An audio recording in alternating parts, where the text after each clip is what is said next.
todo, muchas gracias por estar el día de hoy aquí. Para nosotros realmente es muy emotivo lo que platicaba con Marina. Hoy es un evento de memoria, de celebración, de emociones, de encuentros entre amigos, familia, comunidad, ¿no? Entonces, muchas gracias a todas y todos por estar aquí. Ya dentro, bueno, cada quien dará sus palabras, los dirigiremos correctamente a toda la familia, a todos nuestros invitados, invitadas. Muchas gracias, Marina, muchas gracias, Elia Stavenhagen, por hacer de este evento algo realidad. Yo lo diré más adelante, pero ha sido un encuentro muy fuertivo, se unieron muchas emociones, ¿no?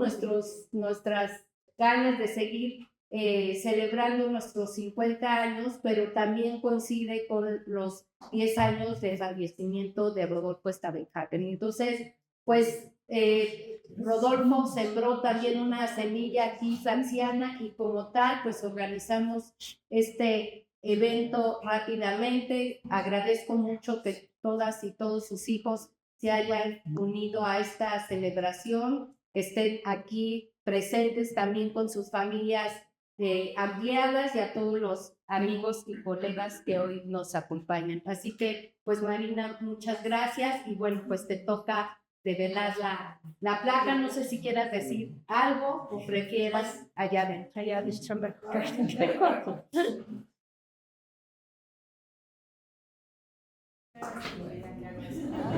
Es correr una cortina.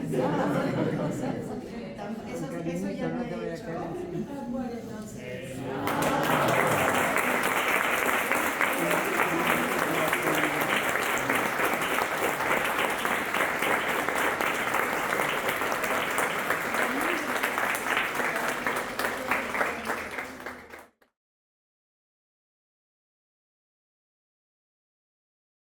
Buenas tardes a todas las personas que nos acompañan ahora en el auditorio Rodolfo Stavenhagen. La Facultad Latinoamericana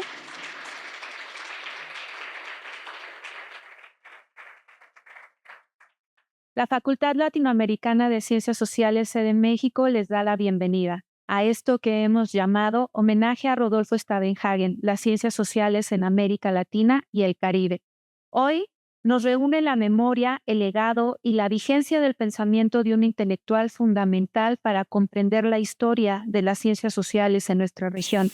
Rodolfo Stavenhagen fue una figura clave en la vida académica latinoamericana, en la fundación y la construcción institucional de la Flaxo México, así como en la defensa de una ciencia social comprometida con la comprensión crítica de nuestras sociedades.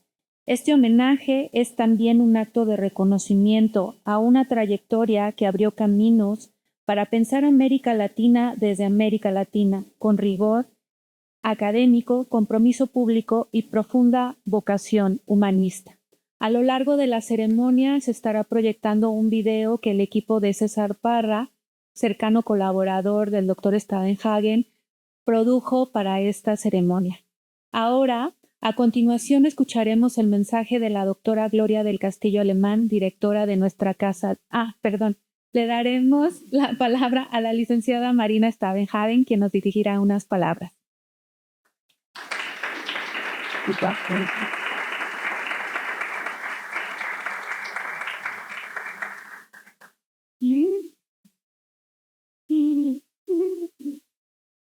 Qué nervio, oigan.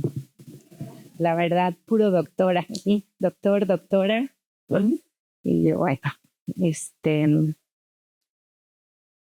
bueno, antes que nada, me toca tener mis lentes. Bueno, ahora sí.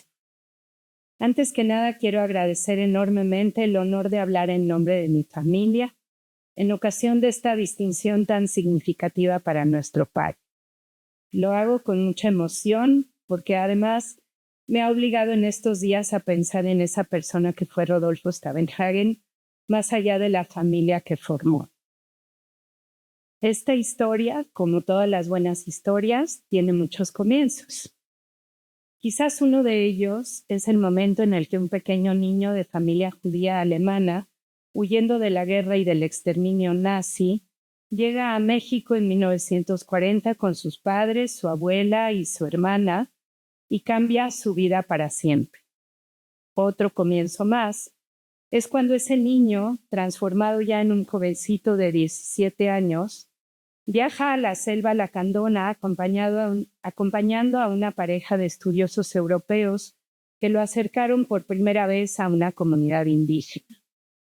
En una de las paredes de Nabo Lom, la casa del arqueólogo Franz Blom y de la fotógrafa Gertrude Duby en San Cristóbal de las Casas, todavía está colgada una foto amarillenta y medio borrosa de Rolf Stavenhagen con ellos, posando frente a una pequeña avioneta de hélices.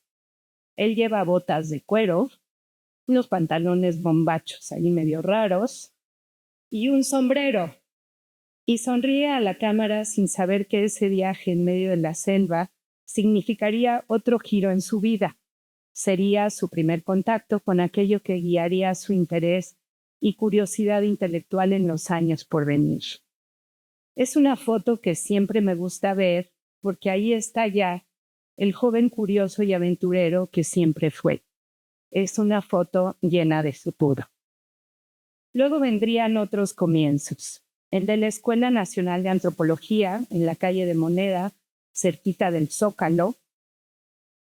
El de su primer viaje a la cuenca del río Papaloapan, enfrentado a la complejidad y las contradicciones de la idea del desarrollo de la nación, así con mayúsculas, nación, versus el despojo y el desplazamiento institucionalizados de las comunidades indígenas mazatecas, tarea que le tocó ejecutar junto con un nutrido grupo de jóvenes antropólogos y sociólogos. Una etapa sin duda determinante para la formación de su pensamiento analítico y crítico de los paradigmas imperantes en las ciencias sociales y de las infinitas contradicciones de la sociedad contemporánea.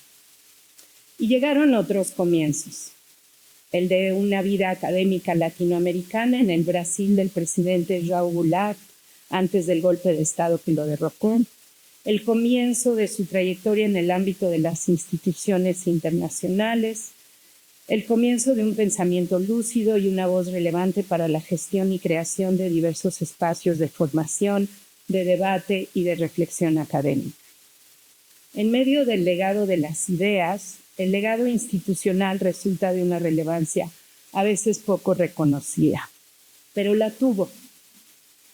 Rodolfo impulsó la creación del Centro de Estudios Sociológicos en el Colegio de México, la creación de la Dirección General de Culturas Populares en el Gobierno Federal, la creación de la Academia Mexicana de Derechos Humanos, la creación del mandato para la Relatoría Especial en Naciones Unidas sobre Derechos de los Pueblos Indígenas y la apertura de la sede de la Facultad Latinoamericana de las Ciencias Sociales, la FLACSO, aquí en la Ciudad de México. Rodolfo Stavenhagen creyó en la importancia de cada uno de estos espacios y luchó y trabajó porque existieran. El intelectual debe ser público, decía. Trabajar y pensar en función del bien común. Reflexionar, debatir, escuchar, cuestionar, aprender a mirar la realidad en todos sus matices, en toda su complejidad y diversidad. Y escribir, enseñar, compartir y poner el conocimiento al servicio de la sociedad y de los pueblos. Creer y defender la multiculturalidad, la diversidad, la identidad y la agencia de las distintas comunidades, la libre determinación, la solidaridad, la defensa del territorio. Junto con tantísimos colegas y amigos queridos, académicos e intelectuales con los que compartió los años de formación o los espacios de trabajo, las discusiones, los foros, las instituciones, creyó en otro mundo posible, en otro mundo mejor.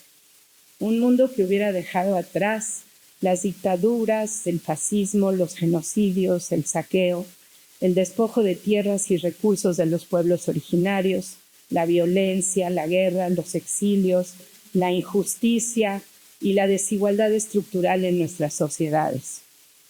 Es terrible que todo esto no solo no se haya dejado atrás, sino que estemos atravesando estos tiempos tan extraños y tan oscuros.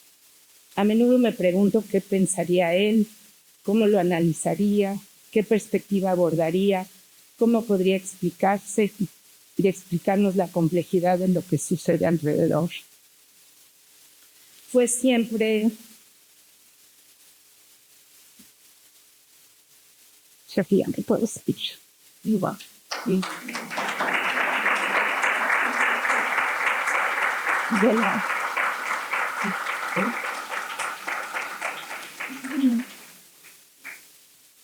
Fue siempre una brújula, porque además en medio del análisis más riguroso, más informado, más cuidadoso de las distintas variables de un tema, siempre mantuvo su sonrisa, su alegría, el humor, la esperanza, la curiosidad de ese jovencito que se lanzaba a la aventura de conocer al mundo en una avioneta de hélices a los 17 años.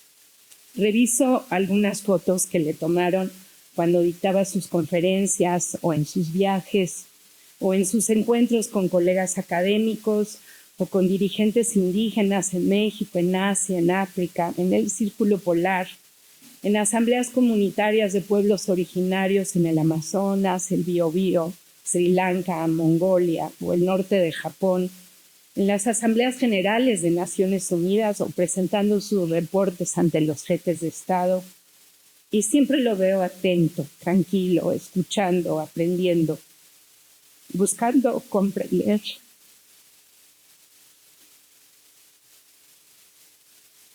Ese niño que llegó a México, perdón,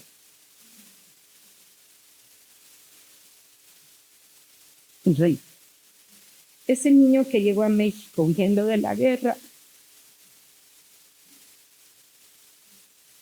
echó raíces en el mundo y supo abrevar de las ideas de su tiempo y su circunstancia, abrazar los cambios, estudiarlos, transformarlos en acción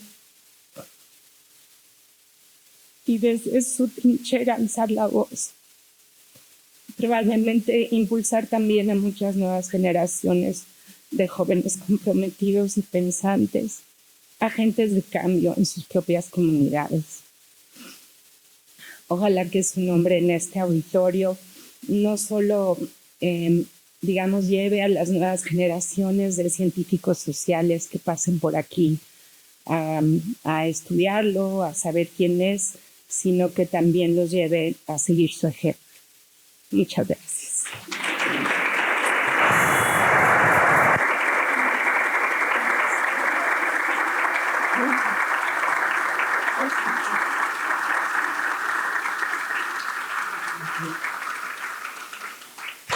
Ahora escucharemos el mensaje de la doctora Gloria del Castillo.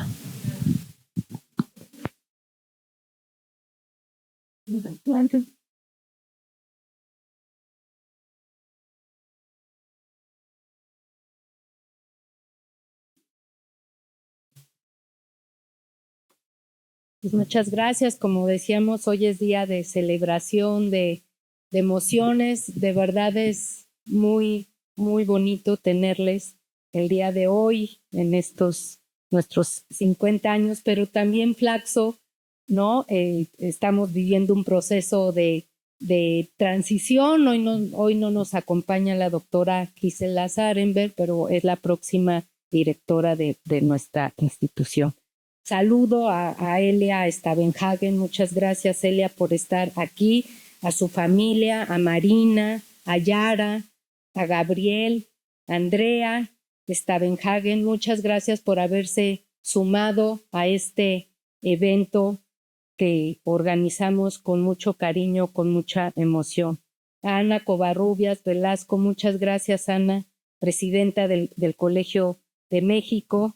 A Fernando Castañeda Sabido, profesor investigador de la Facultad de Ciencias Políticas y Sociales de la UNAM, a Francisco Zapata, profesor del Colegio de México, a Serena Cheu, profesora también de la Facultad de Ciencias Políticas y Sociales de la UNAM, a Francisco Valdés Ugalde, profesor de esta institución, pero también presidente del Consejo Superior del Sistema Flaxo.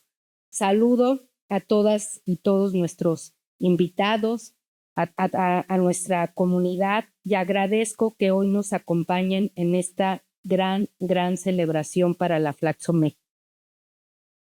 La celebración de este homenaje a Rodolfo Staudenhagen ha tenido una feliz y productiva coincidencia. Nuestro aniversario número 50 y el aniversario número 10 de su fallecimiento. Quiero agradecer a Elia Gutiérrez, a la doctora Elia Gutiérrez, su entusiasmo para hacer de este homenaje una gran celebración que busca en el corto y mediano plazos reconstruir el pensamiento político, sociológico o sociológico-político del fundador de nuestra Flaxo México. Gracias a toda su familia por estar el día de hoy aquí. Para nosotras es un gran honor. Rodolfo Staudenhagen, ya lo decía Marina, tuvo muchos cargos, muchas posiciones, ha sido y sigue siendo una gran brújula para América Latina, el pensamiento social de nuestra región. Fue presidente del Consejo Superior de la Flaxo como sistema. También fue subdirector general de las Ciencias Sociales de la UNESCO. Fue profesor investigador del Centro de Estudios Sociológicos del Colegio de México. Por ello, hoy nos acompañan colegas, amigos de distintas instituciones quienes tuvieron una estrecha relación intelectual con él, a propósito de recordar e iniciar este gran proyecto que se ha propuesto promover Elia Staudenhagen, una memoria sociológica de nuestro fundador. Hoy queremos recordar y reconocerlo porque gracias a él es que la Flaxo México se creó hace 50 años, el 28 de octubre de 1975. En el marco de nuestro medio siglo de vida, se reiteró su papel estratégico y activo que tuvo para que el gobierno de México decidiera crear una unidad académica que diera continuidad a lo que había sido Flaxo Chile desde 1957 hasta 1973, cuando fue cerrada por el gobierno del dictador Augusto Pinochet. La historia de la Facultad Latinoamericana de Ciencias Sociales como sistema es política e intelectualmente fascinante. Así nos los hizo saber en su momento Rodolfo Staudenhagen al compartir su testimonio y las distintas anécdotas que nos han acompañado estos 50 años y que seguramente hoy saldrán a la luz. Muchos de sus recuerdos y testimonios dan cuenta de lo que he llamado la semilla flaxiana, para referirme a esa fuerza de construir en medio de la adversidad, acompañados de la resiliencia. Eso fue y es el sistema y la Flaxo México hoy. Nuestro sistema nació en 1957, como lo decía, y estamos cumpliendo 69 años. Está constituido por 18 países miembros, 2 observadores extrarregionales y lo conforman 13 unidades académicas. Una de ellas, por supuesto, es la Flaxo México. La creación de nuestro sistema se caracterizó por la imbricación en sus orígenes de 2 dimensiones, la política y la científica. En ambos casos, la UNESCO jugó un lugar central y estratégico. Políticamente, el nacimiento del sistema estuvo vinculado con el interés de la UNESCO con la celebración de la famosa 9ª Conferencia Internacional en Nueva Delhi en 1956, y alrededor hay una gran anécdota que gracias a eso distintos colegas intelectuales latinoamericanos idearon en un tropiezo que tuvieron, ¿no? Ahí que naciera o proponer el nacimiento de un sistema como el que hoy tenemos. Esta idea, la del sistema, cobró especial inquietud en la coyuntura de la década de los 70 con el cierre de la primera Flaxo en Chile, derivado del golpe de Estado en ese país en 1973, lo cual explica y acompaña la expansión del sistema Argentina, Ecuador y México. El golpe de Estado y por tal motivo el cierre de la Flaxo Chile marcó dos de las principales vocaciones esenciales del sistema: la defensa y lucha por unas ciencias sociales críticas y por la construcción y establecimiento de gobiernos democráticos en contra y en rechazo abierto y explícito a gobiernos autoritarios y de corte militar. En ambas subyace la naturaleza política del origen de nuestro sistema.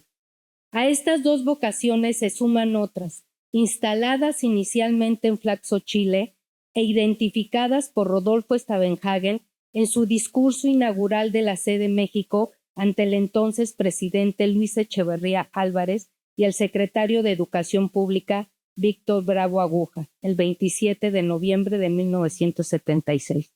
Me refiero a las vocaciones flaxianas que son parte de una cultura científico-institucional que son la multidisciplinariedad, la pluralidad teórica y metodológica y la cientificidad con énfasis en el empirismo y el uso de metodologías y métodos.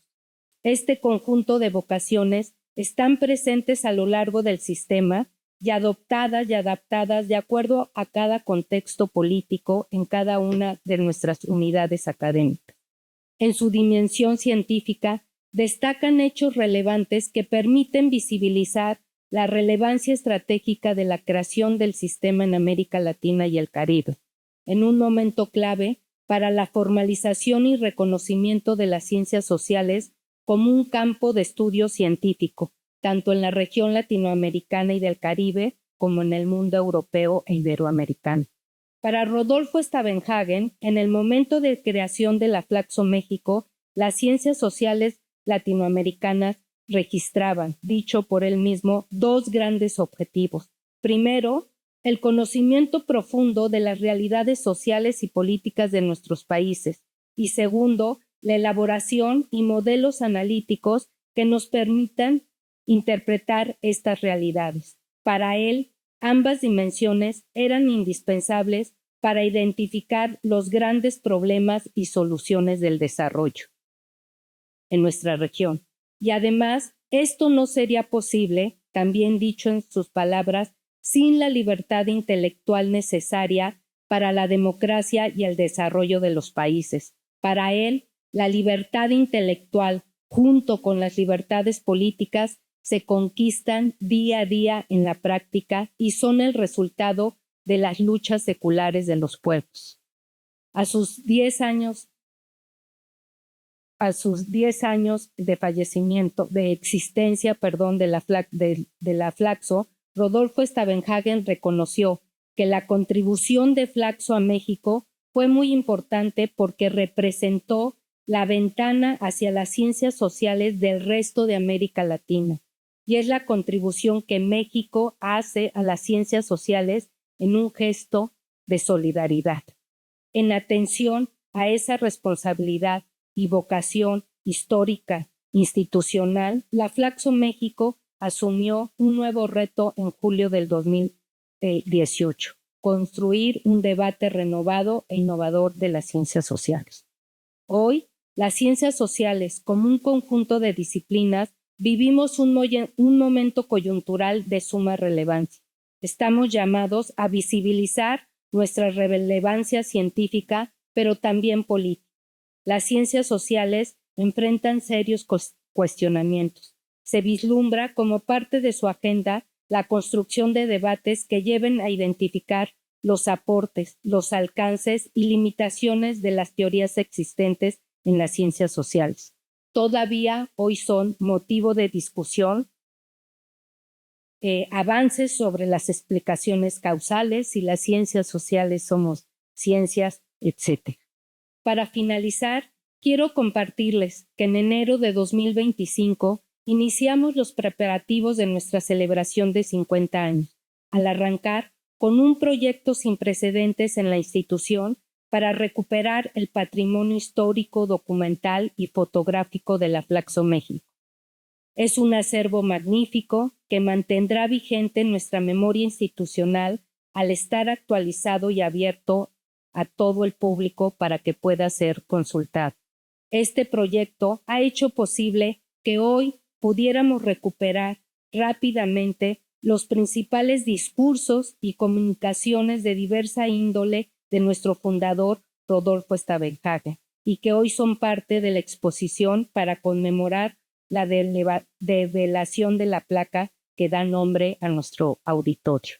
Gracias a Azucena Camarena y a su equipo para construir una gran celebración visual, lo mismo para Fabián Campos y su equipo, responsables de nuestro proyecto histórico, también a César Parra, amigo entrañable de la familia Stavenhagen, que en medio de una serie de compromisos profesionales hizo posible el documental que hoy estamos proyectando. Gracias a todas y todos por hacer hoy de esta celebración un gran acto. Gracias, señor.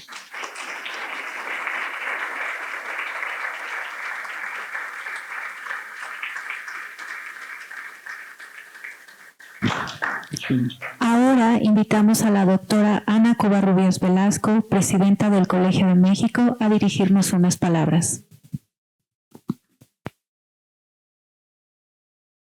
Muchas gracias. Muy buenas tardes a todas y todos. Saludo con agrado a la directora general de la Flaxo, la doctora Gloria del Castillo, a quien agradezco su gentil invitación para formar parte de este homenaje. Saludo también con mucho aprecio a la familia Stavenhagen, Marina, Andrea, Elia, Gabriel y Yara. Saludos cordiales al profesor Francisco Valdés, presidente del Consejo Superior de Flaxo, así como a la y el profesor de la Facultad de Ciencias Políticas de la UNAM, doctora Serena Cheu, y doctor Fernando Castañeda. Saludo con mucho cariño a mis profesores Francisco Zapata, Rosa María Rubalcaba y Fernando Cortés.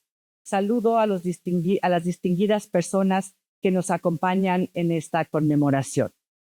El profesor emérito del Colegio de México, doctor Rodolfo Stavenhagen, fue, como lo sabemos, antropólogo y sociólogo de formación multidisciplinaria, investigador, pensador y visionario.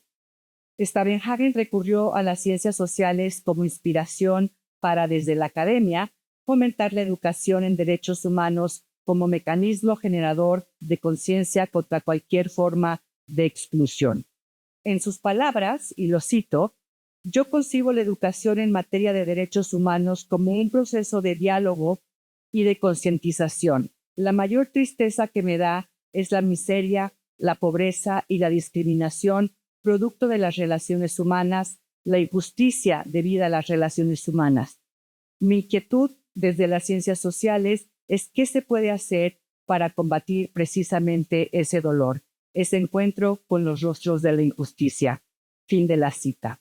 Bajo esta perspectiva, surge en el 2015 la Cátedra en Derechos Humanos Rodolfo Stavenhagen como un esfuerzo conjunto entre la Comisión Nacional de Derechos Humanos, el Colegio de México y la familia Stavenhagen para mantener su legado y continuar con los estudios relacionados con los derechos humanos de los pueblos y comunidades indígenas. En su origen, la cátedra estableció como su objetivo promover el diálogo entre las comunidades y grupos menos favorecidos y las organizaciones de derechos humanos y las asociaciones de expertos y académicos con la finalidad de delinear estrategias que brindasen soluciones a las problemáticas de esas comunidades y grupos, al identificar oportunidades que llevaran al desarrollo y a mejores condiciones de vida. Durante su existencia, la cátedra organizó distintas actividades como seminarios y conferencias interdisciplinarios que contaron con la participación de académicos y expertos en las temáticas de derechos humanos y pueblos indígenas, los proyectos de desarrollo y los derechos de los pueblos, considerando los sistemas normativos indígenas. Se analizaron también los conflictos étnicos y la reducción de la violencia, la justicia y los derechos indígenas, la estructura agraria y el desarrollo agrícola, el género, los derechos humanos y las ciencias sociales, entre muchos otros temas. Todo esto desde la perspectiva de una de sus obras más influyentes, 7 tesis equivocadas sobre América Latina, así como desde la de todas sus aportaciones a la sociología y la antropología, entendiendo a las ciencias sociales como el marco metodológico y ético para la transformación social. Con la cátedra, el colegio procuró reconocer la gran labor del doctor Rodolfo Stavenhagen como forjador de instituciones, a ser fundador del Centro de Estudios Sociológicos de nuestra institución, en 1973, al establecer la Flaxo México, como lo hemos visto, en 1974, y al crear la Academia Mexicana de Derechos Humanos, considerada esta última la base para la creación de la Comisión Nacional de Derechos Humanos. Asimismo, la cátedra favoreció la vinculación internacional, aspecto que el doctor Stavenhagen fortaleció mediante la consolidación de redes globales con organismos internacionales como Naciones Unidas y con universidades y centros de estudios de América Latina, Estados Unidos y Europa. Destaca su profunda colaboración con el Instituto Interamericano de Derechos Humanos, que trascendió al ver reflejadas sus aportaciones en la Comisión Internacional para el Siglo XXI de la UNESCO en el 93 y la Declaración de Naciones Unidas sobre los Derechos de los Pueblos Indígenas en 2007. De igual manera, la cátedra permitió analizar y discutir la importancia de la aportación del doctor Stavenhagen al considerar que la educación en México debiese ser bilingüe y cultural como una forma de garantizar los derechos humanos de los pueblos y comunidades indígenas, siempre reconociendo su diversidad. El proyecto sobre derechos de los pueblos, comunidades indígenas y barrios originarios fue considerado en la elaboración de la Constitución de la Ciudad de México. Es así como la cátedra mantuvo vivo el pensamiento crítico y comprometido de Rodolfo Stavenhagen. Las conversaciones, discusiones, intercambio de experiencias y diálogo que allí se gestaron permitieron el impulso de propuestas de políticas públicas incluyentes, efectivas y aplicables, una de sus grandes aportaciones a las ciencias sociales al definir el perfil científico social y la academia de la siguiente manera, y lo vuelvo a citar. Si se es académico, si es un investigador, si uno escribe, en el resultado de sus investigaciones no se puede uno mantener al margen de los grandes problemas del mundo, de los grandes problemas nacionales, en mi caso, de los problemas sociales, de la sociedad en la que uno vive. Entonces, yo siempre he estado convencido de que hay una responsabilidad del investigador académico en dialogar y de alguna manera dar a conocer su punto de vista a un público más amplio, más allá de la clase, del seminario o del trabajo académico. Yo siempre sentí y sigo sintiendo una responsabilidad social del investigador, en primer lugar, para con la gente a la que esté estudiando y sus problemas. Es en el diálogo con la gente y al conocer los problemas que vive la gente cotidianamente que tú como investigador social tienes algo que decir. Fin de la cita. La cátedra logró establecer sus compromisos hasta 2019, fecha del último convenio de cooperación. Un año antes, este proyecto incluyó a la Fundación Ford como colaboradora para desarrollar sus actividades. El legado del doctor Stavenhagen se mantiene en nuestra institución no solo mediante la enseñanza de sus aportaciones que son estudiadas en los programas que se imparten en el Centro de Estudios Sociológicos, sino también mediante acciones concretas que el colegio ha llevado a cabo, como la publicación de la Nueva Historia Mínima de México, traducida a las lenguas originarias maya, matlacinca, náhuatl, tlahuica y yaqui, o bien la realización del curso de verano intercultural Verincolmex, dirigido a estudiantado y profesorado de las universidades interculturales de nuestro país.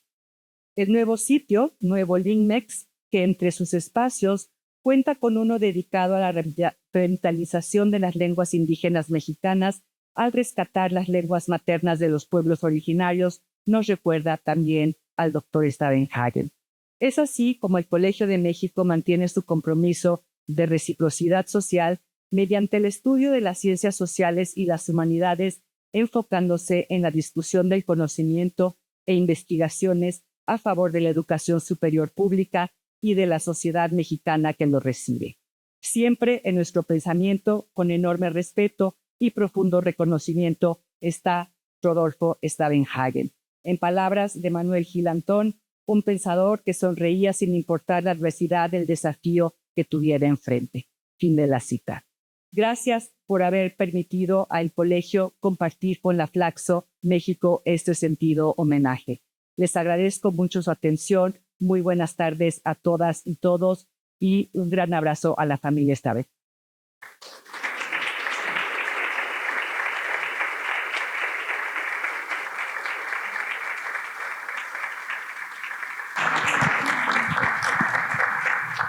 Damos paso ahora al doctor Fernando Castañeda Sabido, profesor investigador de la Facultad de Ciencias Políticas y Sociales de la Universidad Nacional Autónoma de México. Bueno, muy buenas tardes y muchas gracias por esta invitación para este homenaje de Rodolfo, Elia, Marina, Andrea, Gabriel, Yara. Un gusto estar aquí en la celebración de su padre, de su esposo, y de un maestro y de un hombre que realmente fue una figura brillante y que jugó un papel central en la historia de la sociología mexicana. Sé que de la latinoamericana ya se ha hablado mucho. Yo soy más provinciano, soy sociólogo mexicano y puedo decir lo que creo que representó Rodolfo Staudenhagen para la sociología mexicana. Cuando uno habla de la sociología, a veces enfrentamos muchos problemas porque su historia es compleja y a veces ha tenido épocas muy diversas, momentos de crecimiento y también momentos en que de alguna manera concibió la vida social y la modernidad a veces de una manera un poco chata, un poco simple. Esto pasó sobre todo después de la Segunda Guerra Mundial.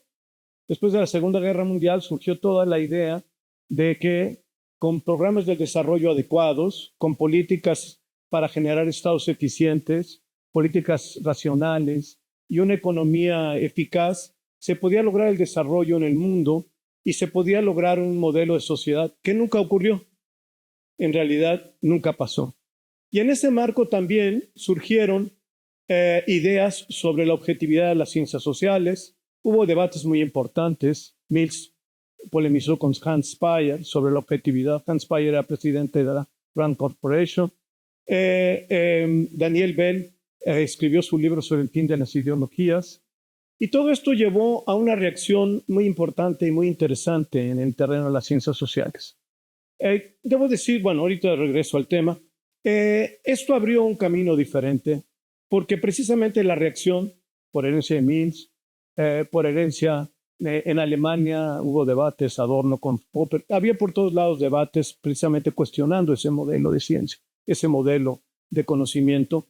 Y en ese marco surge algo que se mueve en ese ámbito, pero que es muy original, porque en todos ellos, evidentemente el tema que estaba detrás era, que también Rodolfo practicaba, la idea de un compromiso político o no compromiso político, y el alcance de un compromiso político.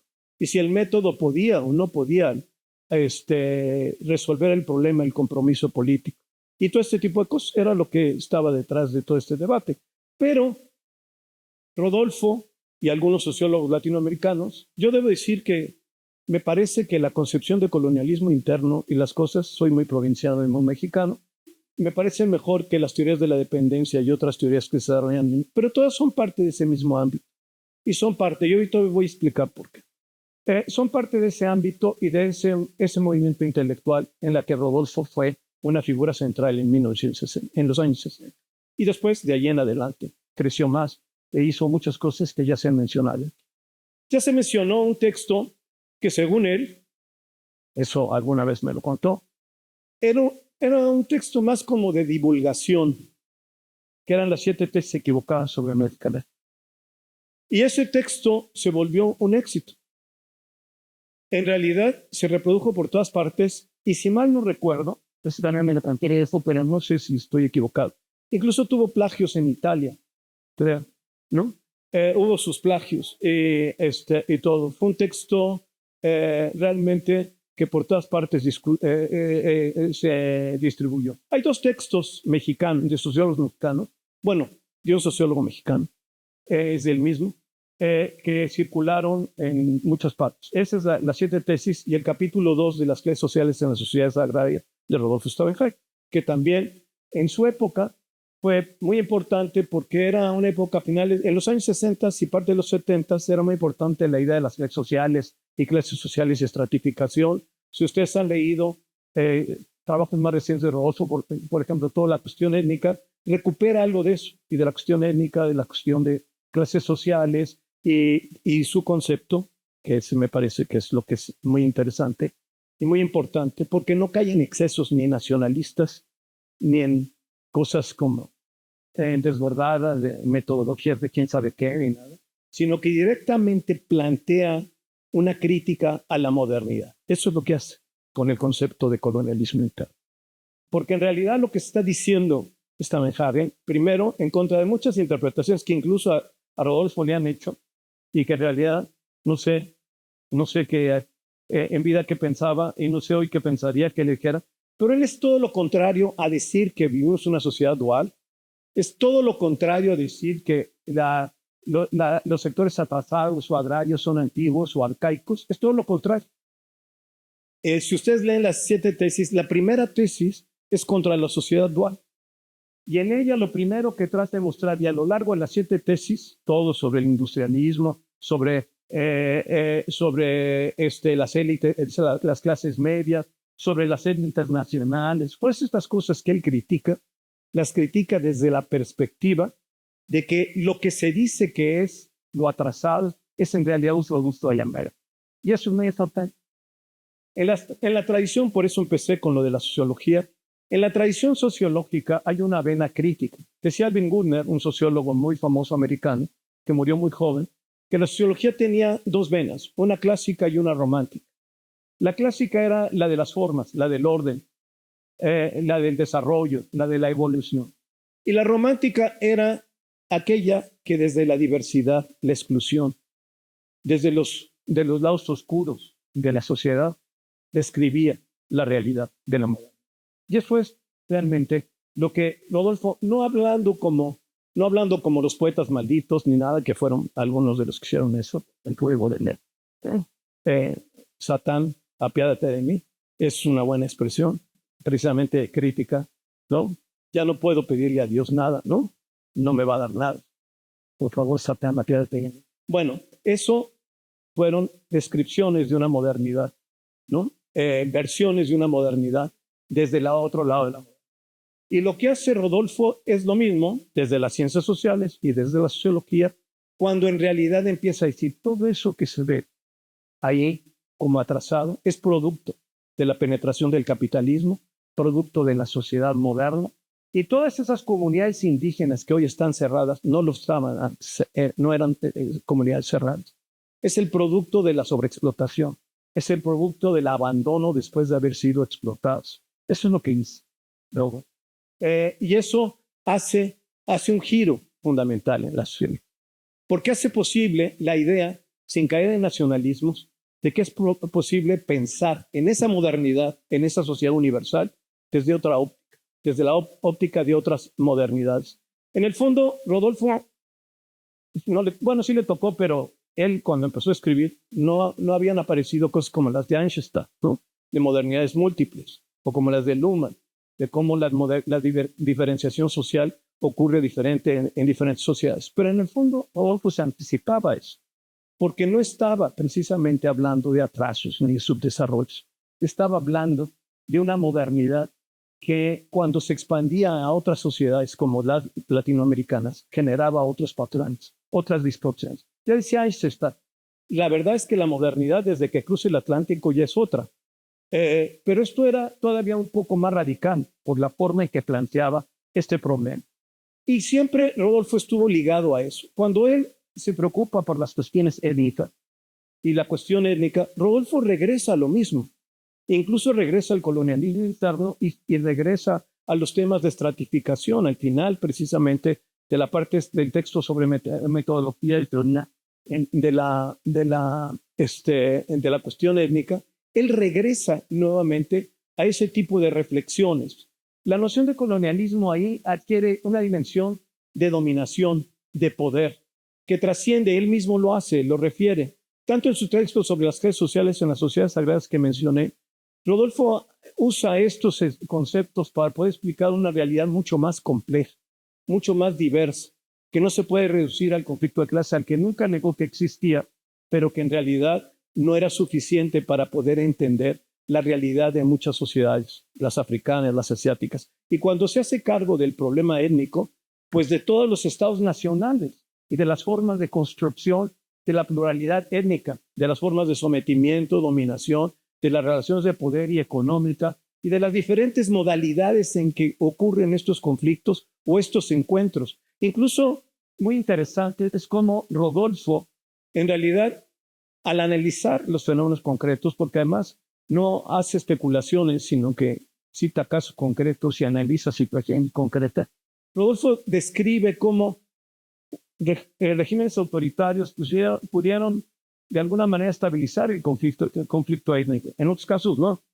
Y regímenes democráticos muchas veces no lo pudieron resolver. Y nuevamente ahí Rodolfo plantea cosas que han sido dilemas de la modernidad y la filosofía política desde 1990 hasta la fecha.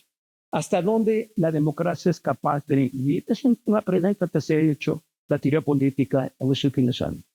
¿Qué tanto podemos incluir, particularmente, precisamente con la diversidad cultural, particularmente con los conflictos étnicos? Realmente podemos partir del mismo tipo de sociedad civil que también analiza Rodolfo. ¿Qué tanto en donde hay una sociedad civil fuerte es posible que haya menos conflictos étnicos? ¿Qué tanto es posible sostener una sociedad civil en ciertas condiciones de conflictos étnicos? Y todo eso nos permite entender una sociedad moderna que no es atrasada, que es parte de las variedades, de las formas, de la diversidad de la modernidad, como la vivimos. En realidad, todo ese modelo que ellos abandonaron, los sociólogos de los 60s, y Rodolfo en el caso mexicano de la vanguardia, en realidad era precisamente porque estaban descubriendo un mundo infinitamente más complejo, que requería de otro tipo de conceptos y de otro tipo de explicación. Y que en realidad Rodolfo, en el caso de Latinoamérica y su experiencia en otras partes, yo sé que Rodolfo incluso ahí en las redes sociales, y lo he leído, trabajó las cuestiones de África y otras cosas. Simplemente digo que soy mexicano porque no voy a meterme.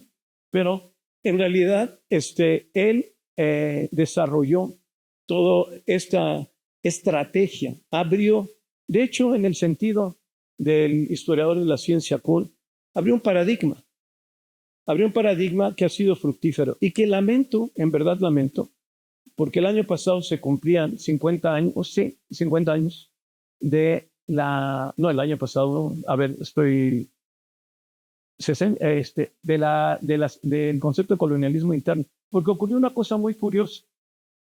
En realidad, el concepto en México de colonialismo interno apareció en 1965 por dos autores, por Rodolfo y por Pablo González Casanova, y salió el mismo año en La democracia en México y en las 7 tesis equivocadas sobre América Latina.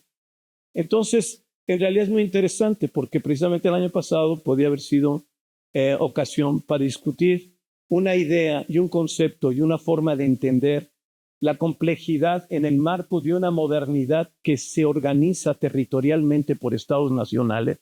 Vivimos en una sociedad universal, pero no como la pensó Marx o como la pensó Durkheim o estos clásicos. Vivimos una modernidad organizada por estados nacionales. Y esa modernidad organizada, y además los estados nacionales son producto de la modernidad. Esa historia de que hay historias, sociedades premodernas y modernas. Todos los estados, es una creación de la modernidad, en cualquiera de sus modalidades, ¿no? La sociedad autoritaria. El fascismo, como dijo Michael Mann, es una invención del siglo XX. Porque a propósito de apología sobre la modernidad. La modernidad es eso. Y en realidad, lo que sería muy bueno es discutir nuevamente el concepto de colonialismo interno, porque es una forma realmente de hacer un homenaje a estos sociólogos mexicanos y a Rodolfo en particular. Y por el otro lado, quizá valdría la pena de preguntarnos si las formas de dominación y de explotación en realidad se pueden explicar en muchas de estos estados modernos o estas modernidades que hoy ocurren. Alguna vez Luhmann se preguntó si no las sociedades modernas avanzadas no iban a terminar como Brasil, México y otros países, a propósito de lo que estamos viviendo un día que hay en Venezuela, ¿no? Estados Unidos va de regreso, ¿no? Pero bueno, esa es otra historia. Lo que es importante y que quiero resaltar es que en esos textos Rodolfo abrió un camino y un horizonte de reflexión que creo que todavía vale la pena explorar y discutir. Y aunque ya pasó, el homenaje debe haber sido el año pasado, pero del concepto creo que es algo y creo que valdría la pena que nos pusiéramos a discutir hasta dónde hoy nos permite entender todas esas variantes de esa modernidad del mundo moderno, de la sociedad moderna. Yo estoy de acuerdo con que no son sociedades, pues es una visión absurda de hace 50, 70 años, de una sociedad moderna que adquiere múltiples rostros y múltiples formas, y en las que no podemos contentarnos simplemente con las formas de explotación o dominación de clases o estamentos, sino que hay otro tipo de formas, de territorios, de regiones, etcétera. Todo lo que él dice a propósito de la serie y la importancia de cómo cambian la serie, si tienen o no tienen territorio, y si luchan o no luchan por territorio. Bueno, pues eso es lo que yo quería decir, y felicito a la familia de Rodolfo y a la Flaxo por haber inaugurado haber nombrado este auditorio con el nombre de Rodolfo. Creo que es un merecido homenaje y a mí me dio mucho gusto y a mí me enriqueció haber estado en el Colegio de México en el momento en que estaba Rodolfo en el colegio. Muchas gracias.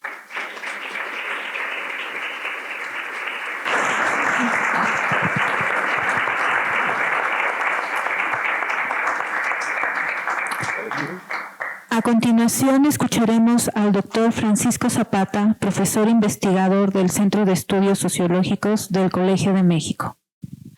Bueno, en primer lugar, yo quiero agradecer la posibilidad de volver a la Flaxo.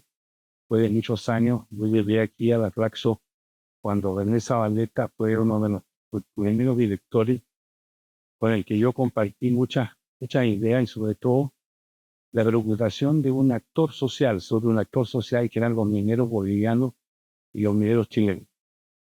Pero hoy día lo que yo quiero hacer es una cosa muy de otro nivel analítico del que ha hecho uso Fernando aquí presente y referirme bien a cómo la relación con Rodolfo me convirtió a mí en un verdadero sociólogo.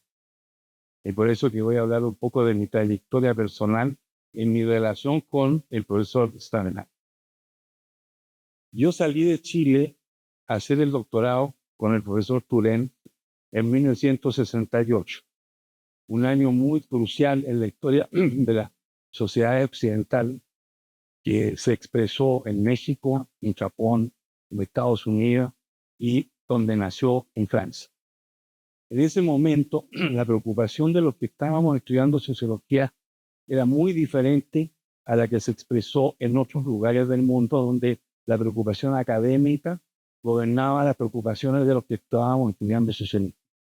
Entonces, esa coyuntura es muy importante para entender por qué, en primer lugar, estudié sociología y, por otro lado, por qué tuve como maestro al profesor Alain Trudeau, que fue mi director de tesis y con el cual yo compartí muchas de las ideas que Rodolfo había, preconizado en esa época. Y fue gracias a Turén que yo conocí a Rodolfo, porque Rodolfo hizo un curso que a mí me abrió el mundo de África, y me convirtió en un profesor asistente de un curso que él daba, el Instituto de Equidad y Desarrollo en París, y ahí conocí a la gente de Senegal, de la costa de Marfil, de distintos países que habían sido, porque todavía tenían, digamos, un rezago muy fuerte del colonialismo francés. Entonces, para mí, como sociólogo chileno que venía de allá de otro lado de los Andes, descubrir, por un lado, la movilización de los estudiantes de sociología y de otras disciplinas, que fueron los movimientos estudiantiles de los años 60, y por el otro lado, descubrir al pueblo africano en sus distintas expresiones, fue, digamos, lo que podríamos llamar en bautizo como sociólogo que venía de un país que estaba muy lejos de toda esta preocupación. Después de 1970, cuando salió electo Salvador Allende, el presidente de Chile, yo regresé a Chile, con el doctorado, con todo lo demás que uno tenía que preparar, y me fui a trabajar a un lugar que era parte del proyecto del gobierno del presidente Allende, que era lo que pasaba en las minas de Huichiche, que fueron las minas que fueron nacionalizadas en el 9 de julio del año 71, y ahí por azares del destino también me encontré con otro geólogo muy importante de Chile, que era Enzo Faleto, que fue coautor con Fernando Enrique Cardoso de su libro sobre la Dentex. Todavía yo no tenía mucha familiaridad en esos años con la producción intelectual de Rodolfo, pero ahí me empecé a dar cuenta de que todas estas fuentes, los movimientos estudiantiles, la realidad africana y también el advenimiento al poder de un hombre como Salvador Allende, que representaba una alternativa a muchas de las cosas que hemos conocido en esa época de los años 60, fue muy importante entonces para poder conocer, como buen soldado de la sociología en el terreno, porque para mí la experiencia de trabajar en la mina de Chuquicamata en los años críticos, 71, 73, fue una experiencia única, porque por primera vez, después de haberme leído toda la historia del movimiento obrero, todas las historias de los actores sindicalizados del continente, descubrí a la clase obrera en su expresión máxima, es decir, los productores de cobre del país, que es la primera potencia productora de cobre del mundo. Conocer cómo funcionaba la cabeza, la mente, la conciencia de los mineros del cobre fue para mí un aprendizaje que me cambió un poco la vida y que me acercó mucho a lo que había escrito Rodolfo en esos años. Ahí descubrí las famosas 7 T's en los años 60. Recién en los años 70 ese texto empezó a circular, pero como ustedes saben, bueno, se ha dicho aquí, el texto apareció en un periódico, en el periódico El Día de la Ciudad de México, en el mes de junio del año 65. Era un texto que nació como un artículo de periódico. Rodolfo siempre lo dijo, eso se me ocurrió un fin de semana y en 2 horas escribí las 7 T's. No es un texto muy refinado, pero sí quedó, como se dijo aquí, tuvo un impacto fenomenal en términos de lo que quería decir. Un sociólogo que venía de haber estudiado, digamos, los pueblos indígenas, que había conocido México como muy pocos, y que él había realmente trabajado en las comunas indígenas, había trabajado con Gonzalo Aguirre Beltrán, con los grandes antropólogos, y se había permeado con esa perspectiva del terreno. Por eso que cuando él, digamos, llegó a México de vuelta en los años 70 por ahí, empezó a pensar gracias sobre todo a otra persona que hay que mencionar aquí, gracias a don Víctor Urquín, que junto con él idearon la creación de un centro de estudios sociológicos en el Colegio de Reyes.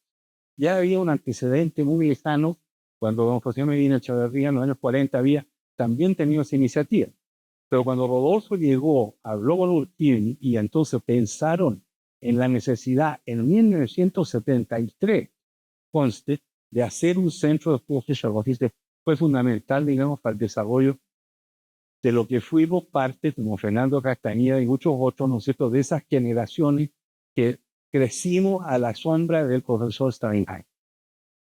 Y ahí entonces fueron los acontecimientos que ustedes conocen, ¿no es cierto?, vecinos del año 73, donde gracias a una persona que echo de menos aquí, que es la secretaria de Rodolfo, Elia Aguilar, que fue la persona con la que yo hablé por teléfono el 15 de diciembre del año 73, y quien me dijo que me iba a hacer pasar la llamada con Rodolfo, y la respuesta de Rodolfo al decirle que yo necesitaba su ayuda fue muy simple: vénganse a México. Eso no lo dice cualquiera. Entonces, ese momento fue muy importante en lo que pasó después. Porque ¿qué hizo Rodolfo cuando yo llegué a su oficina en abril del año 74? Me dijo, mira, hay un proyecto allá en la desembocadura del río Balsa, donde se está haciendo una planta siderúrgica. Entonces, el imaginario que yo tenía de la mina de Chuquicamata y de otros proyectos, ¿no es cierto?, se me despertó. Entonces, ya, yo necesito un bautizo chicano. Y me fui a la desembocadura del río Balsa, en la mera costa de Michoacán, donde de repente, en un mar de palmeras, se estaba construyendo un alto mar. Entre paréntesis, como pie de página, yo soy hijo de un ingeniero siderúrgico que trabajó en la planta de Huachipato, en el sur de Chile. Entonces tenía yo una cierta fascinación por él. Y Rodolfo, con don Víctor, nos mandaron para allá, por los primeros alumnos del doctorado de sociología del Centro Kirchner de Bonn. Y de ahí salió, digamos, un gran proyecto. Sacamos, primera vez que se habló de ecología, qué pasaba con el agua del río Balsa en la desembocadura, qué pasaba con las palmeras que se estaban destruyendo para poder construir la siderúrgica, todo lo que estaba alrededor de lo que él había criticado en las 7 tesis, porque era exactamente un laboratorio de modernidad en el medio de lo que no era modernidad. Entonces, cuando yo conocí a los ejidatarios de la desembocadura del río Balsa, me di cuenta de la concreción con la cual había pensado Rodolfo sus 7 tesis, porque él no era ningún novato en esto. Él sabía el Papaloapan, conocía las comunidades de Chiapas, pero había anclado entonces, Zapata, ándate a la desembocadura del río Balsa y ahí te vas a entender qué es este país.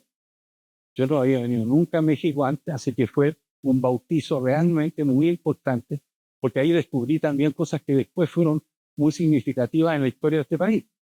Porque ahí yo conocí, por ejemplo, al ingeniero Cárdenas, que era un mero ingeniero que hacía una planta hidroeléctrica en la desembocadura de Balsa. O sea, era el desarrollismo puesto en un territorio. Y ese fue entonces el comienzo de una podríamos decir, de una reformación de mi formación como sociólogo. Yo venía de la sociología muy ideológica, del sindicalismo, de la clase obrera. Nunca dejé de lado eso, porque después fui a Sonora y conocí Cananea, y también fui a Río Blanco, conocí Río Blanco, etc.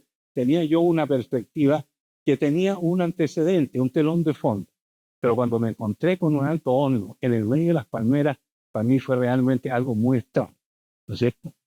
Y los ejidatarios de ahí tampoco nunca entendieron de qué diablo había pensado, no Cuauhtémoc, sino que el general Cárdenas decidió hacer una siderúrgica en el medio de la nada donde había puras palmeras. La historia la pueden leer ustedes, porque de ahí salieron 5 libros que están muy catalogados en la biblioteca del Congreso de muchas estas partes. Entonces, ese fue, si ustedes quieren, y lo que quiero subrayar aquí, Rodolfo Stavenhagen fue todo lo que aquí ha contado Fernando Castañeda con mucha profundidad, pero también fue el otro Stavenhagen, el que estaba preocupado de lo que pasaba en la desembocadura del río Balsa, el que estaba preocupado de lo que pasaba en la Mixteca, de lo que pasaba en el petróleo. El Centro de Estudios Sociológicos fue pionero en ver qué mierda iba a pasar con las nuevas aplicaciones petroleras. Y ahí nos mandó a todos nosotros, los estudiantes. Yo fui el profesor medio impromptu de la primera generación de doctorado del colegio de sociología, y ahí descubrí también la posibilidad de que todos los estudiantes hicieran un poco esa trayectoria, que ha desaparecido en gran medida, no solo por culpa de los estudiantes, sino que por las circunstancias que vivimos en México. Hoy día ir a la desembocadura del río Balsa es muy peligroso, o ir a la zona norte del país también, y peor todavía ir a Veracruz. Entonces ahí hay que tener claro de que en ese sentido la idea que tenía en el fondo un pensador de la modernidad, y cómo se encontró con una muralla, ¿no es cierto?, que era todas las contradicciones que se habían generado a partir de eso. Entonces yo solo quiero subrayar eso. Si el doctorado del Colegio de México, y cómo lo hicimos, y cómo lo hizo Rodolfo, cuál era el imaginario, era acerca de todo esto. Convertir a lo que era la sociología especulativa, a los que nosotros íbamos a París a estudiar sociología, o leíamos Historia y Conciencia de Clase de Lucas en la playa, como lo hacían algunos, ¿no es cierto? Ahí descubrimos lo que era la neta, que era necesario, y eso, la herencia de los que fueron mis alumnos en esos primeros años de mi estadía en México fue central, porque ahí descubrieron literalmente, por ejemplo, qué era hacer una planta ya no siderúrgica, sino que una presa hidroeléctrica en Chicoacén, ¿ah? En ese río fenomenal donde hay 10 presas hidroeléctricas, ¿no es cierto? Si hay un ejemplo del delirio modernizador, es eso. Sobre todo que las plantas hidroeléctricas del río Grijalva no le dan electricidad a los pueblos que están alrededor del río. eso era un ejemplo clarísimo. Yo tuve un estudiante que se fue a Chicoacén y descubrió que los pueblos que estaban en el vaso de la presa no tenían electricidad. Y eso fue entonces, si ustedes quieren, la demostración empírica de lo que había dicho Rodolfo en las 7 tesis, digamos, casi 15, 20 años antes. Eso es la trayectoria, digamos, como decía yo al principio, de alguien que vivió un proceso de reformación de mi formación sociológica. Como nosotros también éramos un poco lo que contaba Fernando, o sea, vivíamos también al empezar a estudiar sociología, porque esa es otra pregunta también que se hacía muy seguido. ¿Para qué diablos sirve la sociología? Mi padre nunca entendió por qué yo había estudiado sociología. Le tuve que dar, digamos, leerle la película. Así fue entonces como uno aprendió, y yo sobre todo aprendí que de hecho, y con eso termino, ¿no es cierto?, la llegada a México de mi parte, en estas circunstancias que les he descrito, y como le decía yo a Marina hace un rato, el 3 de febrero del año 74, fue una ruptura en toda esa trayectoria. Desde el momento en que conocí una cultura tan distinta a la cultura de Chile, porque en Chile hasta el día de hoy todavía los mapuches son, ¿no es cierto?, una clase excluida, son unos delincuentes terroristas, ¿no es cierto? Y en México, afortunadamente, todavía hay una presencia que obligó al presidente Salinas a no meter al ejército en la selva de la Cantora, lo cual fue una cosa que también aprendí. Es posible convivir, ¿cierto? Y en el fondo concluyo con la frase de un libro de Turay, ¿no es cierto?, que se llama ¿Podemos vivir juntos? Esa es una cosa muy importante y por eso que yo reconozco en mi formación o en la reformación sociológica a los dos profesores que tuvieron mucho que ver con este proceso. Muchas gracias.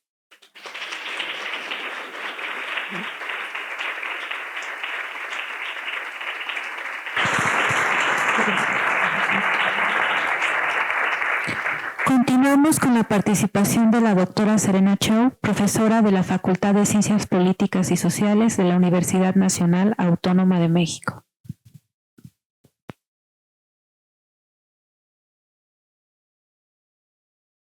Bueno, pues muchas gracias por la invitación, que me siento muy nerviosa de estar aquí delante de tanta eminencia. Bueno, pues antes que nada quisiera agradecer a la Flaxo México, a la doctora Gloria del Castillo Alemán por la invitación, a la familia Stavenhagen siempre por su generosidad, por su cariño, a Elia Stavenhagen por brindarme la confianza para hablar sobre mi maestro. Bueno, para mí, Rodolfo Stavenhagen, más que un intelectual, fue un militante de la justicia social, ¿no? Y aquí voy a iniciar esta reflexión, que es, siempre hay mucho que decir sobre Rodolfo Stavenhagen, como lo han dicho ya las personas que me han precedido. Su legado intelectual es inagotable, por ello se dice que Stavenhagen fue un hombre de instituciones, pero sobre todo fue un hombre generoso. Desarrollaré esta idea en 3 dimensiones. Fue generoso intelectualmente, fue generoso políticamente, porque fue un activista, podríamos pensar, un tanto silencioso, y fue también una persona muy generosa en su vida personal. Intelectualmente siempre fue sensible a la injusticia social y a la responsabilidad de ser un intelectual al servicio del pueblo. Como lo mencionó en su conferencia magistral de 2015 en la UNAM, cuando le otorgaron el honoris causa, para él el trabajo intelectual no puede acotarse a un tema o en un enfoque. Es por esta razón que su trabajo conformó vetas de investigación en la interrelación entre cultura, identidades, sociedad y economía. Como ejemplo, podemos mencionar la relación entre aculturación, desarrollo y clases sociales, colonialismo interno, como ya se mencionó, derechos humanos y pueblos indígenas, pero hay muchas más vetas que podríamos mencionar de este legado.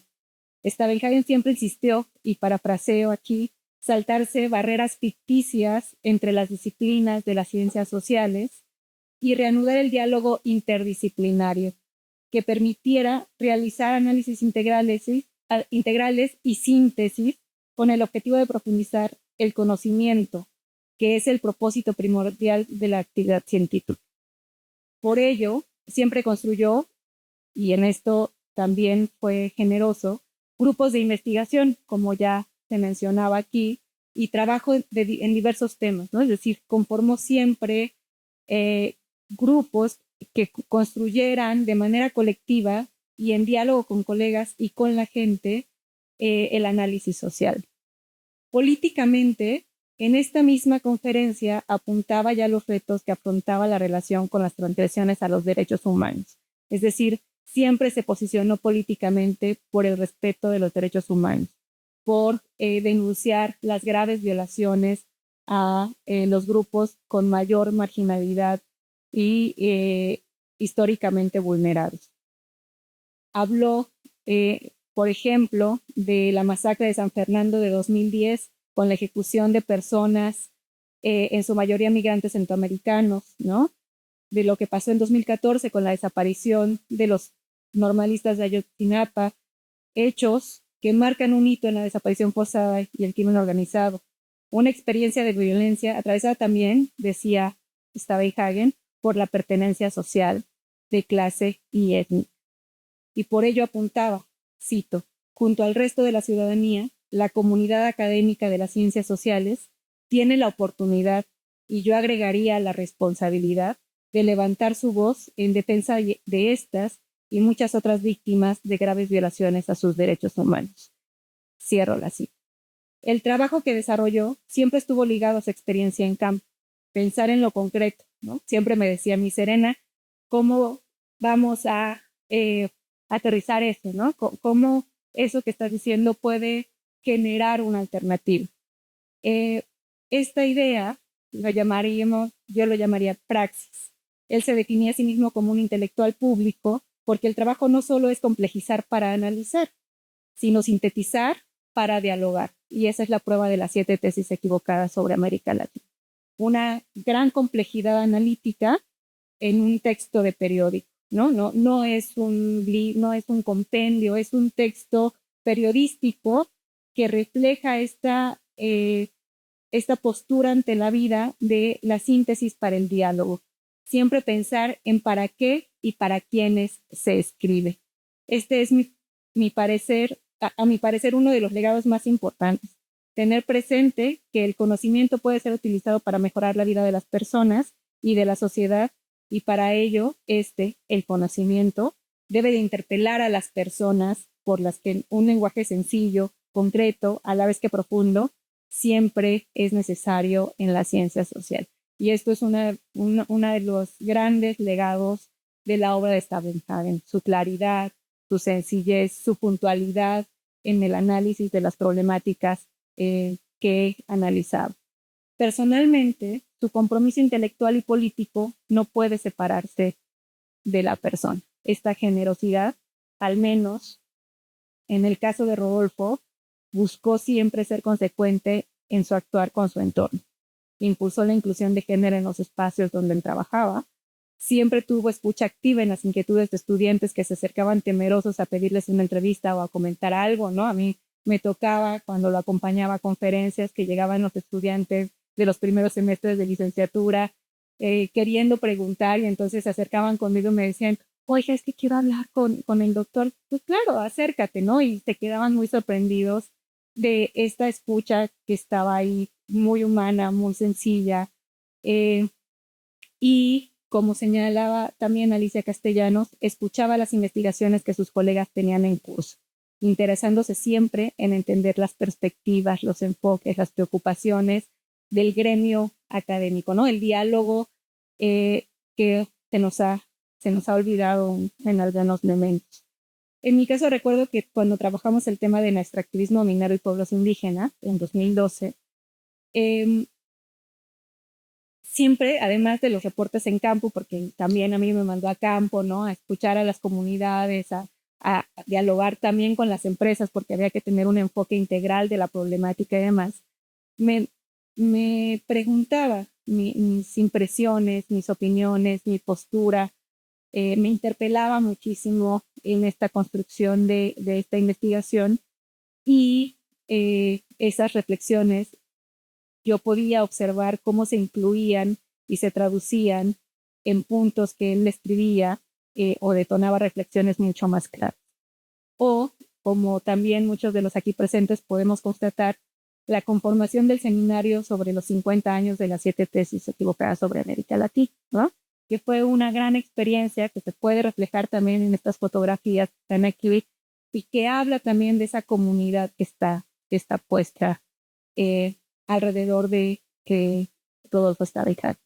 En una conferencia realizada en 2010 titulada 9 ideas sobre los orígenes del futuro cercano, él marca nuevas pautas para pensar el presente y el futuro, dice, ¿no?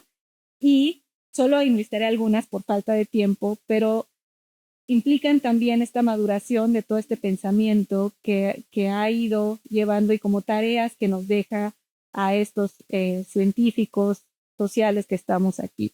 Pensar que los avances científicos y tecnológicos siempre deben incluir el componente ético-humanístico, es decir, ya que estamos en el desarrollo tecnológico y que parece ser la agenda de investigación ahora, bueno, pues no olvidar este componente ético y humanístico, que el desarrollo debe transitar hacia otro lado. Él dice, debe transitar hacia las mediciones del bienestar humano y no del desarrollo económico, que son otras mediciones, ¿no? Y también tenemos una gran tarea.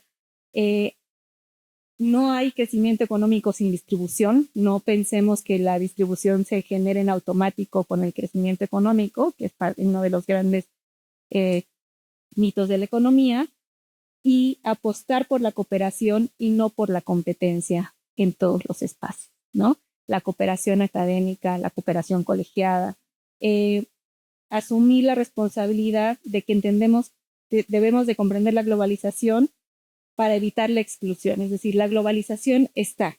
Entonces tenemos que comprenderla para evitar estos resultados que ha tenido estar improvisando en ella, que es hacer un mundo que no cierre sus puertas a los seres humanos y que no expulse a las personas por su raza, por su clase, por su pertenencia étnica o nacional, ni por su situación económica, que son el resultado de los enfoques equivocados y que deben de desaparecer en un futuro. Nuestra tarea es desaparecer la exclusión. En ese sentido, Rodolfo fue un maestro mucho más amplio que solo un intelectual, ¿no?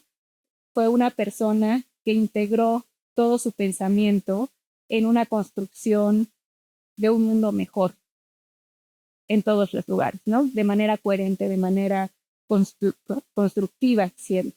Fue sensible, fue humano, fue sencillo y su obra debe ser entendida entonces como esta dialéctica de 3 dimensiones, intelectual, política y humana, porque este trinomio permite observar su legado, es decir, construir instituciones solidarias, comprometidas, más que competitivas, ¿no?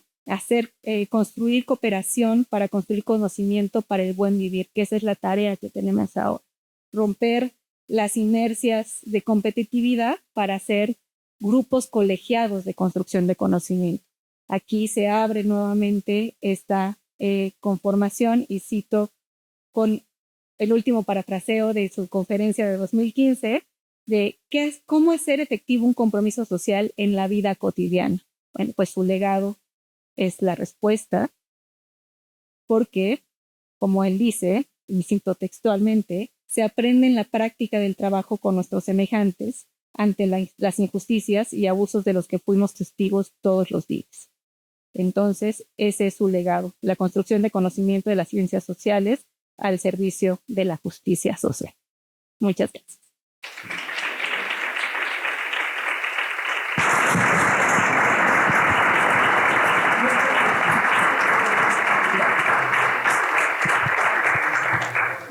Damos paso ahora a las palabras de la doctora Elia Stabenhagen.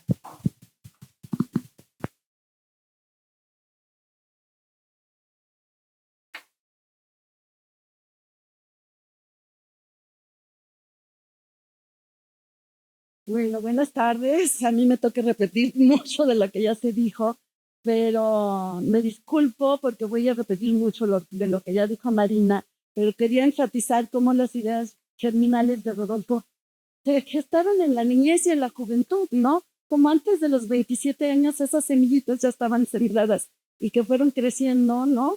A lo largo de 60 años, no, 70, 80, no sé, para formar todo su legado científico, ¿no? Bueno, buenas tardes, queridos amigas, amigos. Gracias por estar aquí recordando a Rodolfo.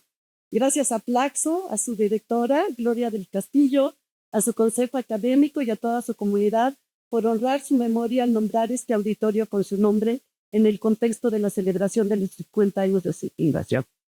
Rodolfo seguramente estará muy complacido en seguir acompañando desde este lugar la reflexión intelectual de los problemas sociales, económicos y políticos. Como su compañera, me tocó acompañarlo en su incansable recorrer del mundo, siempre motivado por alguna actividad profesional, impartiendo conferencias, participando en seminarios internacionales, construyendo instituciones, creando redes multidisciplinarias para estudiar los grandes problemas sociales. Su capacidad de trabajo era admirable. Así lo atestiguan los más de 1000 artículos y ensayos publicados en varios idiomas, así como sus más de 30 libros como autor, coautor o editor, en los cuales plasmó los temas que fue desarrollando a lo largo de su trayectoria. Su formación intelectual estuvo marcada por el exilio. Como ya se ha mencionado aquí, su familia llegó en 1940 huyendo del nazismo. Su hogar se convirtió en lugar de reunión de los exiliados europeos. Me contaba cómo de niño, a los 9, 8 años, se tenía que esconder para que sus padres no lo mandaran a la cama. Le interesaba escuchar las acaloradas discusiones de los exiliados en que relataban las luchas que se libraban en la Segunda Guerra Mundial. La batalla de Stalingrado, el frente soviético, la caída de Europa. Esta experiencia definió su sensibilidad hacia la injusticia y el desplazamiento, temas que serán centrales en toda su obra. Este interés temprano por estudiar la historia y geografía le permitió entender a profundidad las culturas del mundo, herramientas que le serán útiles a lo largo de toda su carrera. Más tarde, el interés de la familia por el arte prehispánico lo vinculó profundamente con la historia mexicana y sus sitios arqueológicos. Este acercamiento lo llevó a descubrir la cultura indígena, sus mercados, las fiestas y el vibrante mundo intelectual y artístico que estaba forjando la identidad del México postrevolucionario. A los 17 años viaja con Franz Blom y Gertrude de Duby a la selva lacandona. Ese viaje cambió su destino. Esta experiencia fue decisiva. Descubrió su vocación por estudiar las sociedades y supo que estudiaría antropología. Así llegó a la Universidad de Chicago, que ofrecía un programa pionero en sociología. Allí asistió al curso de antropología cultural de Robert Redfield, donde analizó el contraste entre tradición, modernidad y vida rural. Más tarde, con Oscar Lewis, estudió la pobreza y el subdesarrollo. En las aulas también descubrió el activismo. Se unió a un grupo que defendía los derechos civiles de los afroamericanos. Aprendió cómo los derechos humanos se defienden y se ganan en la vía pública. A su regreso a México en 1952, se inscribió en la ENA y en la Escuela de Economía de la UNAM, donde fue alumno de Pablo González Casanova. Pero su aula real fue el Papaloapan, donde realizó 2 estancias de trabajo de campo con una beca de línea. Le tocó el reacomodo de la comunidad mazateca, cuyo pueblo se iba a inundar para construir la presa Miguel Alemán. Experimenta el dolor de los indígenas al dejar su pueblo, su tierra, su historia y sus muertos. Ahí entendió cómo opera el Estado autoritario. El desplazamiento se imponía desde arriba, sin consultar al pueblo. Descubre, en la realidad, los derechos humanos de los indígenas. Es que cualquier desarrollo sin consulta a ellos es ilegítimo. Mencionaba con frecuencia que esta experiencia fue fundamental en su vida y marcó todo lo que realizó el resto de su vida. Más tarde va a plasmar estos derechos en el Convenio 169 y la Declaración de los Pueblos Indígenas. Rodolfo amaba viajar, conocía casi todo el mundo. Era un excelente compañero dispuesto a la aventura. Nos gustaba rentar un coche y perdernos por las pequeñas carreteras, disfrutando el campo y la cultura regional, que incluía una rica comida y buenos bienes. Era un viajero experto que transformaba cada destino en una lección de vida y belleza. Adoraba París. Nos encontramos allá en 1981. Conocí a su amigo Claude Meillassoux, destacado antropólogo que estudiaba las clases sociales agrícolas en África con un enfoque marxista. Fueron compañeros del doctorado en la Sorbona. Recordaban el ambiente singular que vivieron en esa época. Descubrió América Latina y sus luchas, ¿no? Con sus amigos bolivianos, argentinos, colombianos. Y las grandes discusiones sobre las luchas de liberación africana, particularmente de Argelia, y qué significaba la colonización europea. De ahí le viene el colonialismo interno ya en un espacio local, ¿no? Entonces, bueno, se escribe con Georges Berlandier, sociólogo y antropólogo francés, quien fue el director de su tesis de doctorado, con quien estudia y analiza el tercer mundo, el subdesarrollo como explotación capitalista, las sociedades coloniales europeas, el análisis de esta situación y cómo se conforma el poder. Bueno, varias personas se han acercado a mí para ver cómo se va a celebrar el 10º aniversario de su partida. Este homenaje ha detonado una sinergia institucional para iniciar unos conversatorios en torno a su legado. Por ello se ha comenzado a trabajar para que en los siguientes meses se realicen diferentes mesas temáticas de su trabajo de colonialismo interno y espero que muy pronto este auditorio se va a inaugurar con seminarios sobre, ¿no?, los primeros años de trabajo de Rodolfo en los 60 en la Flocasi Marina, ¿no?, en la Flaxo de Brasil. Bueno,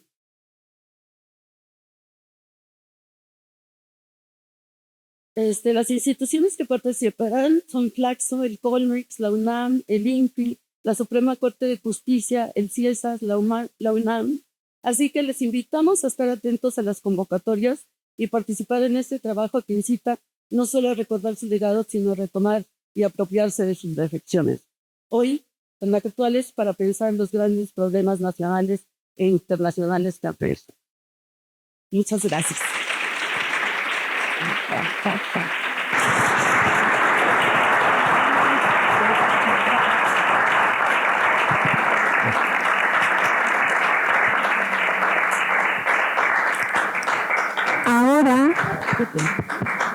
Ahora escucharemos al doctor Francisco Valdés Ugalde, presidente del Consejo Superior de la Facultad Latinoamericana de Ciencias Sociales.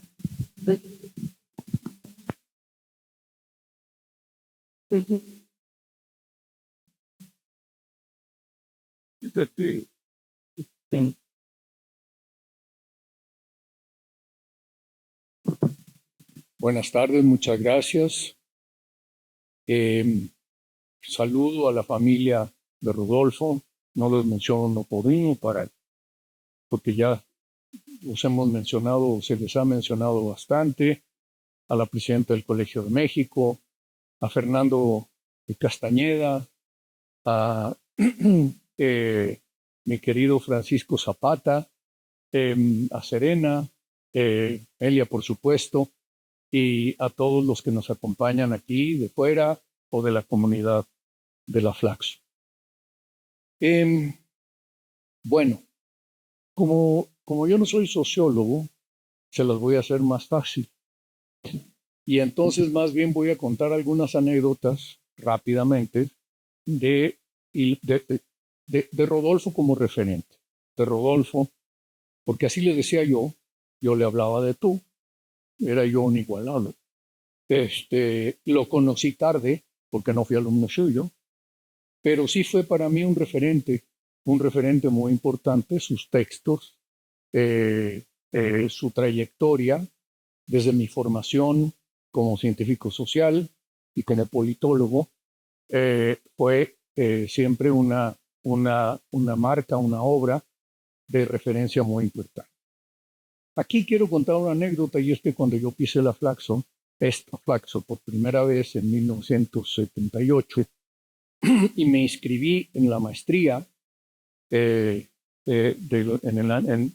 la generación que cursó la maestría en ciencias sociales, en mi caso con mención en ciencia política. Todos leímos las 7 tesis equivocadas sobre América Latina. E incitados por un malicioso profesor, nosotros decíamos las 8 tesis equivocadas sobre América Latina. Y nos preguntaban por qué. Porque también la de él está equivocada.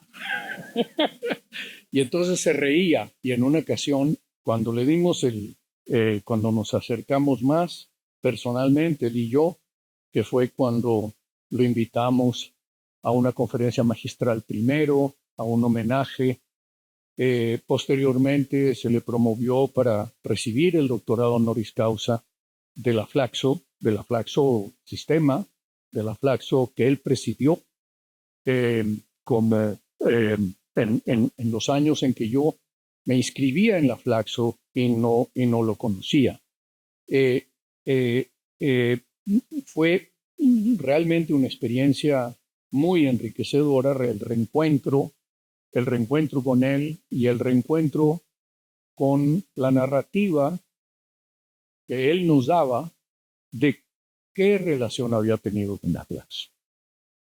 Y bueno, como todos sabemos, fue un fundador de la Flaxo, en el sentido de que, siendo presidente del Consejo Superior, coadyuvó a que la Flaxo, después de haber sido cerrada o concluido sus actividades, nunca fue cerrada, por cierto, formalmente la Flaxo en Chile, porque se respetó el acuerdo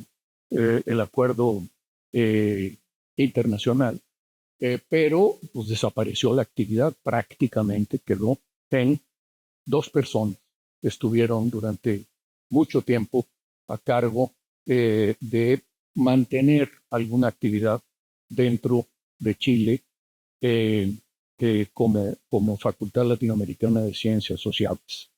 Pero entonces él coadyuvó de manera muy significativa a la creación de la Flaxo en Argentina, donde estaba la Secretaría General, a la Flaxo en Ecuador, donde se abre propiamente la segunda sede de esa etapa latinoamericana, y la tercera, que viene a ser México.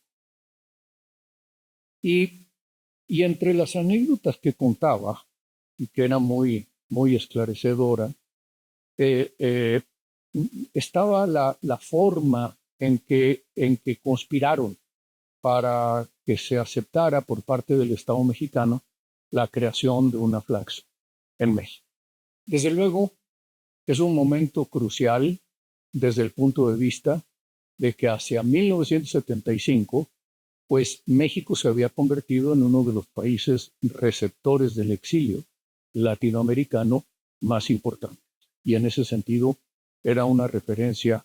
México era una referencia fundamental y se convirtió en el hogar de muchísimas personas, familias, figuras que vinieron a vivir a México porque en sus países habían sido expulsados o habían tenido que salir o huir porque o no tenían trabajo o, peor, podrían ser encarcelados, reprimidos y eventualmente incluso desaparecidos.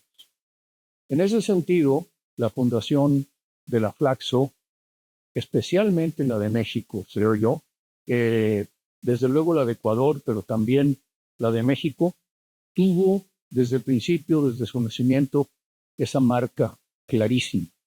Estuvo conformada en su personal docente fundamentalmente y principalmente por personas grandes, académicos, intelectuales, referentes muy importantes de las ciencias sociales, que, encabezados por Rodolfo y por René Zavaleta, formaron el grupo y el equipo que provocó la fundación de Flaxo México. Y fue al pie de una gira del presidente, porque después de haber hablado con el secretario de Educación entonces, Bravo Aguja, según me contó él, lo invitan a la gira, no recuerdo en dónde había sido la gira, pero lo invitan a la gira y entonces Bravo Aguja, en un momento dado, le dice, acércate porque se va a bajar del camión el presidente. Y entonces ahí, Bravo Aguja agarra a Echeverría y le dice, le presento a don Rodolfo Staudenhagen, ¿qué tal? ¿Cómo está usted? Y ahí mismo el secretario de Educación le dice, el doctor tiene la iniciativa de que precisamente en el rol que México está jugando de recibir y defender la democracia en América Latina, vaya paradoja, un sistema autoritario, la dictadura perfecta, protegiendo la democracia, o a los demócratas expulsados de otras latitudes, como había sido el caso de España, muy notoriamente, y no solo ese, también de muchos otros países y en otros momentos, no solamente en ese de los 70, que fue especialmente significativo. El presidente accedió y le dio instrucciones al secretario de Educación para que procediera a formalizar la fundación de la sede, y efectivamente el decreto de creación de la Flaxo México está firmado precisamente por las autoridades del país en ese momento. Después, pues debido a este gran servicio que presta a las ciencias sociales en América Latina y a una institución que considero que sigue siendo una institución única en el mundo. No existe ninguna otra región del mundo, Asia, Europa, Norteamérica, ninguna institución de educación superior que tenga precisamente ese carácter internacional en las ciencias sociales. Y desde luego ninguna otra. No hay, creo que no existe. Existen programas, existen convenios, existen programas compartidos entre universidades de una parte y de otra, pero un sistema latinoamericano o un sistema regional de una región completa que tiene sus identidades en su origen, en sus idiomas y en su problemática, no existe ninguna otra parte. Y creo que precisamente el doctorado honoris causa que Flaxo le entregó, pues por este servicio, por este enorme servicio, por su vasta e importantísima obra como referencia de varias generaciones, y lo seguirá siendo precisamente al recordar su memoria y provocar la relectura de su pensamiento y la defensa de los derechos humanos que siempre tuvo presentes y en el centro de su trabajo y su labor. Bueno, pues finalmente yo no me quiero extender, simplemente quiero congratularme de que se haya tomado la iniciativa por parte de la directora Gloria del Castillo y del Consejo Académico de esta institución para nombrar el auditorio, el más importante de la institución, con el nombre de Rodolfo Staudenhagen, que era una deuda que teníamos pendiente, que Flaxo tenía pendiente, y que creo que con esto pues se permite llegar a una siguiente etapa en la que su obra, su persona, su figura tenga el rol central en la memoria de esta institución que siempre debió haber tenido, y que finalmente, pues, no solamente por la placa que está afuera, como es el caso también de la de René Zabaleta en la biblioteca, que se llama así, lleva su nombre, sea precisamente el recuerdo de su obra, de su trabajo y de su ejemplo, el que nos reúna en este auditorio. Muchas gracias.